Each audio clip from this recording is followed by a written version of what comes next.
इरफान पठान बड़े गुस्से में भड़के हुए हैं और पूछ रहे हैं आकिब नबी कहां है। जम्मू कश्मीर का वो स्टार ऑलराउंडर जिसने रणजी ट्रॉफी में 60 विकेट लेकर सनसनी मचा दी और जम्मू कश्मीर को बना दिया रणजी का चैंपियन। पहला खिताब जम्मू कश्मीर के नाम। जम्मू कश्मीर पहली बार रणजी का चैंपियन बना, जिसमें कई लोगों की परफॉर्मेंस थी, पर जो एक छाप छोड़ी वो आकिब नबी ने छोड़ी कि यार ये रफ्तार की नई सनसनी आई है। अब इरफान पठान गुस्से में पूछ रहे हैं आकिब नबी कहां है। भाई गुस्से में आदमी पूछता है कि वो कहां है तो आमतौर पर ऐसा होता है ना कि भाई इसको मारने के लिए खोज रहे हैं, ऐसा कुछ नहीं है। इरफान पठान तो आकिब नबी के बारे में इसलिए पूछ रहे हैं कि सिलेक्टर्स का ध्यान जाए और वो जरा आकिब नबी के नाम को कंसीडर करे। अब ऐसा क्यों हुआ है, अचानक से इरफान पठान को ये गुस्सा क्यों आया, चलिए मैं आपको बताता हूं। गुस्सा इसलिए आया क्योंकि आपने देखा कि कुछ ही दिन पहले श्रीलंका दौरे के लिए भारत की नई टेस्ट टीम का ऐलान होता है, ठीक है। अब ये नाम उसमें आते हैं शुभमन गिल, केएल राहुल, यशस्वी जायसवाल, ऋषभ पंत, साई सुदर्शन, ध्रुव जुरेल, रविंद्र जडेजा, कुलदीप यादव, मानव सुथार, जसप्रीत बुमराह, मोहम्मद सिराज, प्रसिद्ध कृष्णा, गुरनूर बरार, देवदत्त पड्डीकल, सारांश जैन। अब सारांश जैन जो कि मध्य प्रदेश के बॉलर है, ऑफ ब्रेक स्पिनर, उनको डोमेस्टिक में परफॉर्मेंस का इनाम मिला। 33 साल उम्र है, 33 ईयर्स। और प्रसिद्ध कृष्णा को किस चीज का इनाम मिल रहा है मुझे नहीं पता, मैं अभी तक इस मिस्ट्री को डिकोड कर रहा हूं। तो जब लोगों ने ये लिस्ट देखी तो उन्होंने कहा कि अगर आप डोमेस्टिक करते हैं कि जो डोमेस्टिक में परफॉर्मेंस करेगा उसी को जगह मिलेगी, तो आपने आकिब नबी को इस लिस्ट में क्यों नहीं रखा। आकिब नबी कहां है, इस लिस्ट में क्यों नहीं है। और यही सवाल इरफान पठान पूछ रहे हैं। और वैसे ये आवाज सिर्फ आकिब नबी के लिए नहीं है। आकिब नबी, मोहम्मद शमी, आर स्मरण और करुण नायर, इनका डोमेस्टिक सीजन बहुत धमाकेदार गया, लेकिन इन चारों में से कोई भी श्रीलंका के खिलाफ खेले जाने वाली टेस्ट सीरीज में नहीं है। तो फिर डोमेस्टिक में परफॉर्मेंस का क्या मतलब है, यह सवाल पूछा जा रहा है। अब मैं आपको बताता हूं कि इरफान पठान ने गुस्से में कहा क्या है। देखिए, इरफान पठान क्वेश्चन साकिब नबीज omission, what signal are we sending to domestic cricketers. हम अपने डोमेस्टिक क्रिकेटर्स को क्या सिग्नल दे रहे हैं। इरफान पठान भड़के हैं सिलेक्टर्स पर। और देखिए इरफान पठान ने क्या कहा। इरफान पठान ने कहा कि मुझे तो सिलेक्शन का जो प्रोसेस है वही समझ में नहीं आता। आपका एक बॉलर है मोहम्मद सिराज, बहुत अच्छा करते हैं, जसप्रीत बुमराह के बाद आप कहते हैं कि आपका मेन पेसर है, और आप उसे अफगानिस्तान के खिलाफ टेस्ट मैच में खिलाते हैं। और उस टेस्ट मैच का कोई मतलब नहीं, क्योंकि अफगानिस्तान की जो टीम है वो WTC का पार्ट ही नहीं है। ये देखिए, अफगानिस्तान के खिलाफ टेस्ट कराते हैं जो कि WTC का पार्ट ही नहीं है। क्यों आप अपने जो मेन गेंदबाज हैं उनको झोंक रहे हैं ऐसे मैच में जिसका कोई मतलब नहीं है।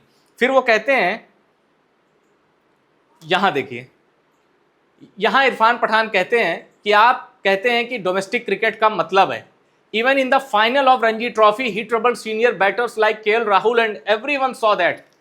इन्होंने कहा, इरफान पठान ने, कि केएल राहुल जैसे धाकड़ बल्लेबाज को भी मोहम्मद नबी ने, माफ कीजिएगा, आकिब नबी ने परेशान कर दिया और उनकी परफॉर्मेंस को रिवॉर्ड देना बनता है।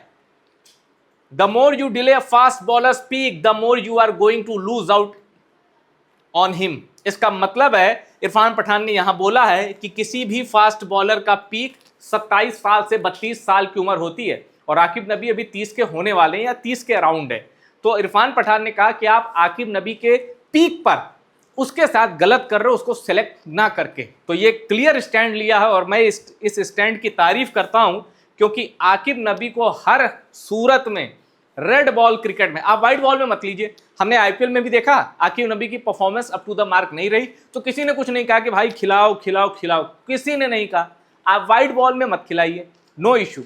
रेड बॉल में आकिब नबी को मौका दीजिए, क्योंकि अगर आप आकिब नबी को मौका नहीं देंगे तो यंग जनरेशन को भी एक गलत मैसेज जा रहा है कि भाई डोमेस्टिक में परफॉर्मेंस किसके लिए करें, हमारा तो सपना इंडियन जर्सी पहनने का, डोमेस्टिक में परफॉर्मेंस करेंगे तो ही वो सपना पूरा होगा। लेकिन जब इस तरह के मैसेज, इस तरह के सिग्नल जाते हैं कि आप 60 विकेट ले रहे हैं एक सीजन में, एक टीम जिसने कभी रणजी ट्रॉफी नहीं जीती उसको चैंपियन बना रहे हैं, और उसके बाद भी आपके नाम पर विचार नहीं किया जा रहा है, कमाल है। और यही हाल मेरे जैसे उन लोगों का भी है जो मोहम्मद शमी के फैन है। मोहम्मद शमी ने बंगाल के लिए शानदार, धारदार, असरदार बॉलिंग की।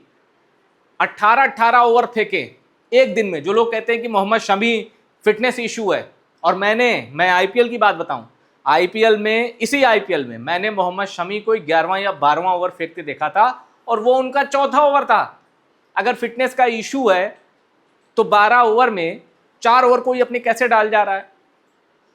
आप अनजस्टिस कर रहे हैं कुल मिलाकर, ये कहना है एक खिलाड़ी की परफॉर्मेंस के साथ। इसलिए जो मैंने नाम गिना है, आर स्मरण, करुण नायर और आकिब नबी, मोहम्मद शमी, इनको होना चाहिए था टीम में, और वो नहीं है, जिस वजह से इरफान पठान भड़के हैं। आकिब नबी कहाँ है इसमें? और हर क्रिकेट फैन भड़का है जो इनका सपोर्टर है, या जो चाहता है कि जो भी परफॉर्म करे वो टीम में आए।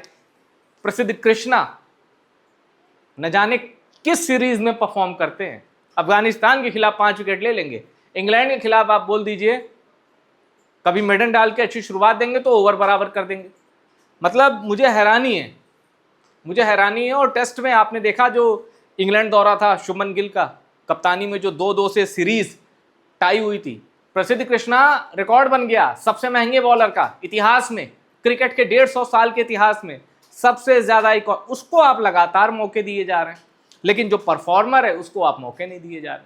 तो यहां गलती है। और गुरनूर बरार अच्छा सिलेक्शन है, अच्छी हाइट है, और गेंदें भी उनके पास अच्छी हैं, पर वो प्रसिद्ध कृष्णा के जोड़ीदार लगते हैं रन खाने के मुकाबले में। जब वो पिटने लगते हैं तो फिर देखते नहीं वो कि मेरे और प्रसिद्ध कृष्णा में कौन बुरा बॉलर है। हालांकि उनके अभी कुछ ही मैच हुए, उनको आगे परखना चाहिए। मैं फिर कहता हूं गुरनूर बरार को मौके मिलने चाहिए, और मौका मिला भी है। लेकिन आप आकिब नबी, मोहम्मद शमी, और इसमें तो भुवनेश्वर कुमार का नाम नहीं है क्योंकि वो आईपीएल में धमाकेदार प्रदर्शन था, मैं डोमेस्टिक की इधर बात कर रहा था। आपको इन खिलाड़ियों को भरोसा करना चाहिए था, 2027 वर्ल्ड कप तक ले जाना चाहिए था। उसके बाद आप 4 साल के लिए एक ट्रांस पीरियड रखते कि हमें नए गेंदबाज चाहिए जो परफॉर्म करे। पर आपके टीम में रविंद्र जडेजा तो हैं जिनकी उम्र हो चुकी है और कभी भी संन्यास ले सकते हैं, लेकिन आपके प्लान ऑफ थिंकिंग में भुवनेश्वर कुमार नहीं है, शमी नहीं है। ये चौंकाता भी है और परेशान भी करता है। इसलिए मैं फिर कहूँगा इरफान पठान बिल्कुल ठीक कह रहे हैं। वीडियो में इतना ही। कमेंट बॉक्स ओपन है, कमेंट ज़रूर करिएगा कि आप श्रीलंका दौरे पर ये जो टीम का ऐलान हुआ है इसमें किसको सबसे ज़्यादा मिस कर रहे थे, नाम लिखिएगा। मैं आपके सारे कमेंट पढ़ता हूँ, आपके कमेंट का इंतज़ार है, और टॉप सीक्रेट स्पोर्ट्स को प्यार देते हैं।